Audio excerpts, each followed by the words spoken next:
ఒకవేళ నీవు క్షమించకపోతే దేవుడు కూడా నిన్ను క్షమించాడు. నువ్వు బోధించినా, నువ్వు పాటలు పాడినా, నువ్వు ప్రార్థన కలిగినా, ఎన్ని వరాలతో కలిగినా, ఒకవేళ నీవు క్షమించకపోతే తండ్రి నీ అపరాధములో నీ పాపములు ఆయన క్షమించాడు.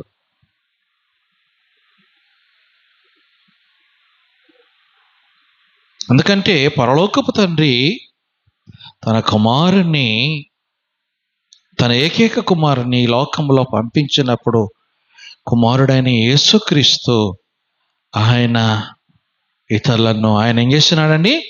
క్షమించినాడు. కొన్నిసార్లు మనం ఇష్టపడం కావచ్చు, కానీ ఇష్టపడాలి. ఎందుకు? దేవుని పిల్లలం మనం. ఎవరమండి మనం?